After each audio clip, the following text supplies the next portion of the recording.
James Kaufman, World News Report today. Here today with a complete solar weather, space weather update. Starting out looking at our KP indexes. These are ground-based indexes that tell us what our plasma and solar wind and the combination of the two look like at any given spot on planet Earth. Starting out in Boulder, looks like they've had 3 hours of a geomagnetic disturbance. It looks like it was all clear today in Fredericksburg. Our estimated planetary index is a KP index used by NOAA and NASA, recently upgraded, and that one says that it's very quiet day today. Looking at our college index, well, it says that we just got through with 3 hours of a G1 geomagnetic storm. It's by far our most sensitive, and altogether today we've had 6 hours of a G1 geomagnetic storm and 3 hours of a geomagnetic disturbance. Now we regularly only trust the estimated planetary KP index as it has been upgraded. All right, today we've already had 3 M-class solar flares from our very busy sunspot groups. We started the day out about 30 minutes into the day, or only about 7:30 last night Central Time, with a 3.35 solar flare out of AR 4199. That was followed up by another M flare, even stronger, an M 4.5 solar flare out of sunspot group AR 4197. That happened, well, peaked at 5:24, which is about 10:30 last night Central Time. Now we've just also had an M1 solar flare, and I would tell you all that's an unnamed sunspot group. Well, it is unnamed on our, charts today, but it has been named 4202. Now, I can't tell you where it is, and I'll show you why, but it just produced an M1 solar flare, 4202. All right, starting the day off, here's our M3.35 out of a simple sunspot group at the time, 4199. I believe it's still simple. That happened at about 7:30 Central Time last night, or about 30 minutes into the UTC day. That was followed up by an M4.5 at 5:25. That's UTC time, so that's right at 10:25 Central Time here in the U.S. last night. That came from Sunspot Group AR 4197 that they now say is a Delta class sunspot group. Here it's called a Beta Gamma sunspot group. You can tell because it's in orange. If it was a Delta class sunspot group, it would actually be red. It is, in fact, or has been upgraded to a Delta class sunspot group, the most complex sunspot groups that we know about. That was followed by an M1 out of 4202. It's going to be real hard to determine which sunspot group that is because there were about 3 that needed to be named. That happened at 14:07 UTC time. So -7 just after 9 a.m. this morning Central Time. You can see that the 4.56, and it's hard to say if this is today's or yesterday's, is the strongest we've seen in 72 hours. I guess this is the 4.52, the 24-hour max right here. Very close, you can see there. We also doubled our numbers, just like I told you we would. We now have a 10% chance of an X-class solar flare, a 55% chance of an M-class solar flare. That ship did sail, and we're running a strong C baseline, i.e. a 99% chance of that. Over to HMI intensogram, we have 2 of these to look at. We see 4197, which is now a Delta class sunspot group. Here it's still Beta Gamma. From earlier this morning, we see 4191, directly Earth facing. We have a total of 9 sunspot groups, I believe. Yes, 9 sunspot groups that are Earth facing, although you can see that we had a couple that needed to be named. I'm just not sure which is 4202. What else do we have? 4199 was responsible also for one of the M flares today. That was the M 3.35 that happened right around 7:30 last night Central Time, which was on the 26th UTC-wise. Generally the same picture, sometimes taken at a different time. We still don't know which of these is 4202. We know that 4197 was responsible for the 4.52 and 4199 the 3.35 solar flare. 4191's been very quiet for days. And again, one of these two just produced an M1 flare, but we don't know what 4201 and 4202, which one is which. All right, we're officially in a solar storm here. Really, we were in and out of one yesterday, but we're definitely in a solar storm now.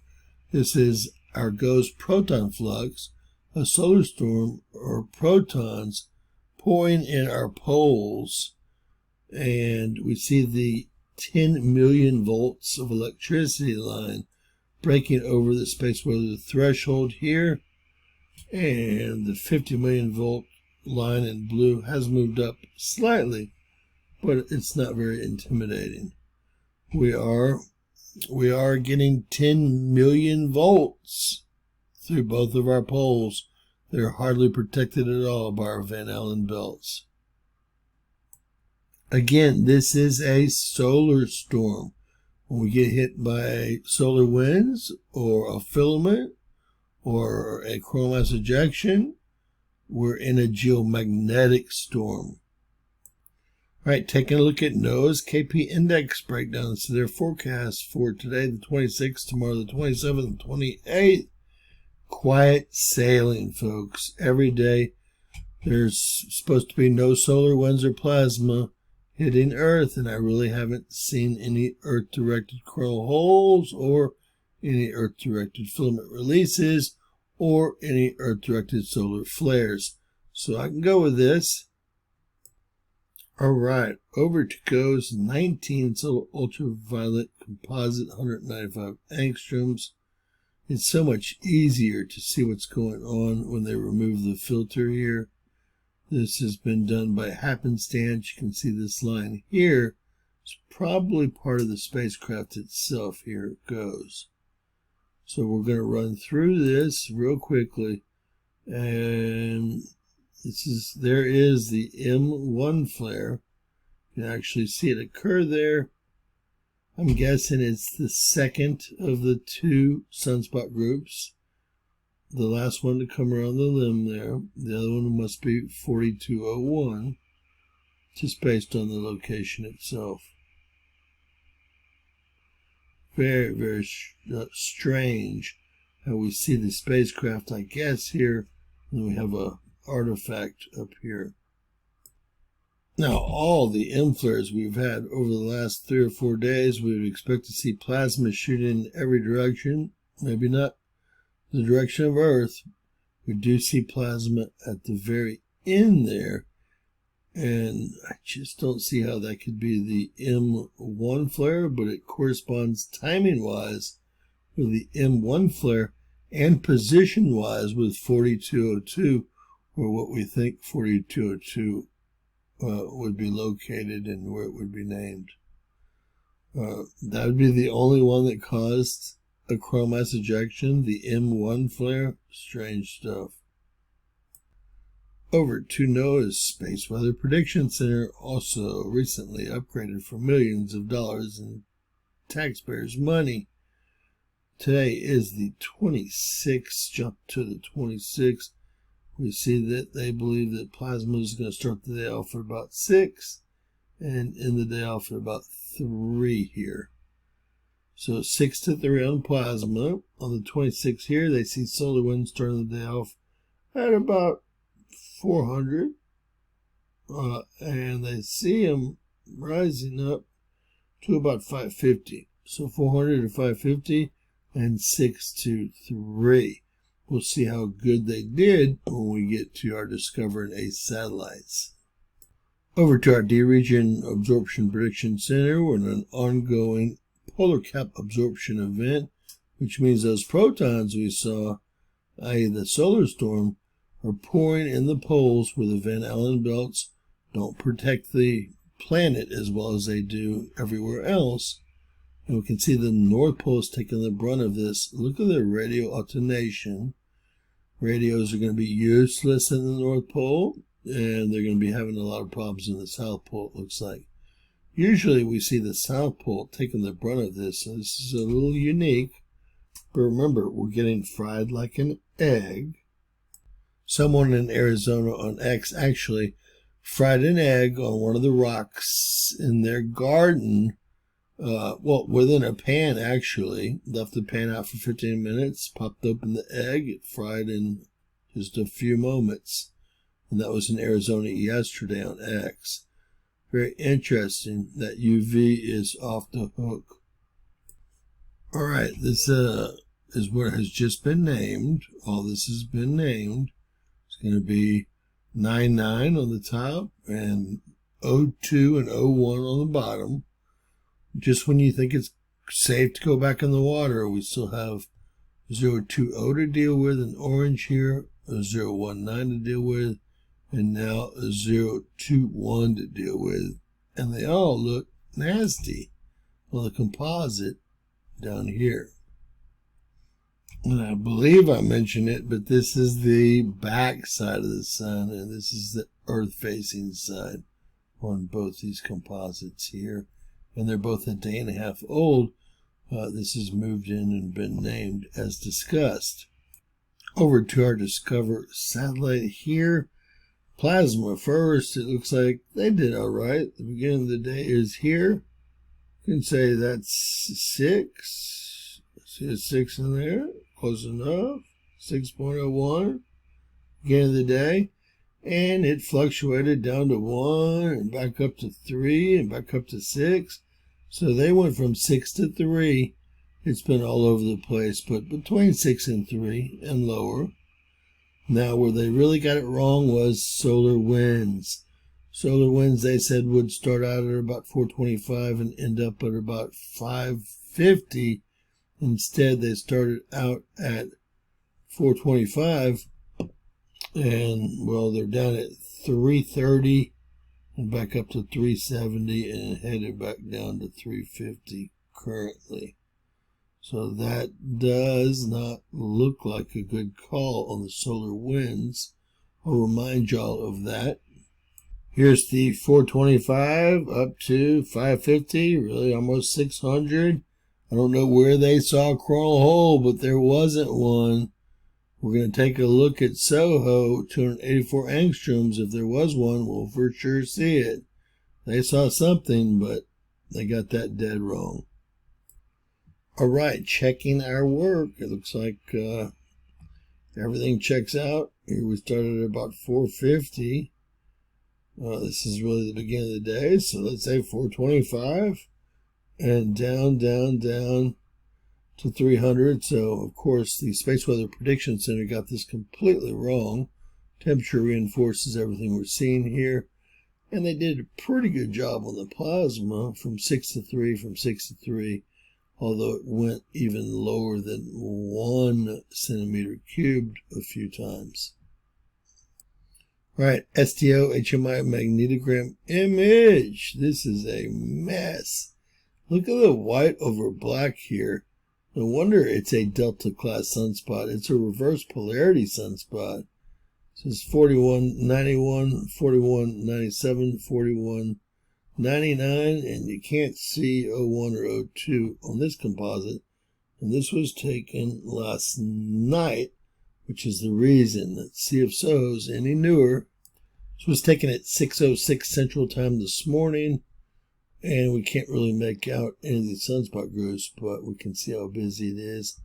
No coronal hole here passing us. I don't know where they got the uptick to 550, almost 600 kilometers per second in solar winds. That is as deep of a mystery as so many other things associated with NOAA and NASA. Over to the ESA, the European Space Agency, Euphoria. If you don't travel the world a lot, you don't realize that the European countries have 20-hour, 23-hour work weeks max, and almost everything they do is incorrect. I'm surprised Germany is so good at making vehicles. I truly am. A lot of it is automated, but I'm truly surprised. And Sweden makes the M-Law, mother-in-law, anti-tank battery weapons that are awesome too. So they do produce some good stuff. Obviously, some of the chip parts come out of Finland, the only country to be able to make those parts. But they have very short work weeks. Here we see on the 26th, they've got plasma way up here in the 20 to 25 range. Of course, it's in the 3 to 6 range. And then here they also see a coronal hole. See 26. They have it pretty much down here still. We'll get that to stop and see if we can figure out where the 26th is. All right, it's all through the 26th. Remember, it went from 425 here to 550 here. And that's already the 27th, so they've got it way under 350, under 325, and below 300. They totally blew this. You could say, well, this is the opposite of what occurred. I don't know where they saw this coronal mass ejection hitting Earth, because we've had no Earth-facing coronal mass ejections that we know about, and I don't know why both agencies have this huge jump in plasma, this one only to 500 kilometers per second, the other one almost to 600 kilometers per second, all happening in or around the 26th, this one more on the 27th. No coronal holes, which are what produces solar wind, have been Earth-facing or visible for days. Finally, over to the planetstoday.com, we've got a geomagnetic connection seen in pink to Pluto, one to Sirius, one to Saturn, one to Neptune, one to Eris. We're about to have one to Uranus. And we did have a 6.1 earthquake yesterday. We had a little call out for yesterday. We also have a call out for the 9th and 10th of September and the 21st and 2nd of September. And we'll get to see why here. It's all nicely 9th, maybe the 9th and 10th here. All nicely lined up here with the sun. It could be more perfect, but it's definitely going to cause an uptick in earthquake activity and an uptick in volcanic activity. I think we'll see solar flares all week based on the sunspot groups that are Earth-facing, although let's really think about this. They were oh so terrible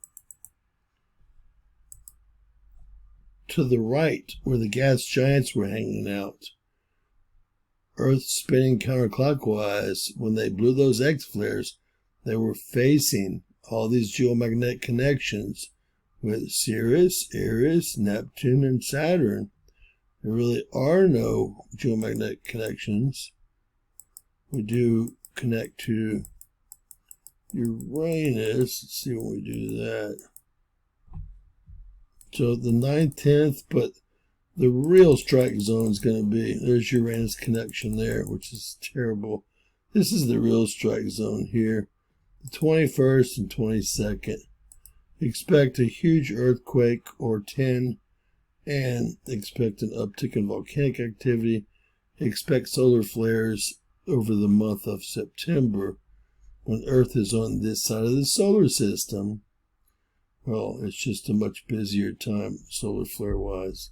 Now, after 2 failed attempts, Starship is supposed to launch at 6:30 Central Time this evening. I will be live about 6 Central Time this evening if y'all want to join us for the launch. I don't know if it's going to be scrubbed again or not, but it is planned again for tonight. Tonight, Tuesday, August 26th. The launch itself is at 6:30. We might tune in a little earlier than 6. God bless, share, subscribe, and always remember that anything's possible in Bizarro World. God bless you guys.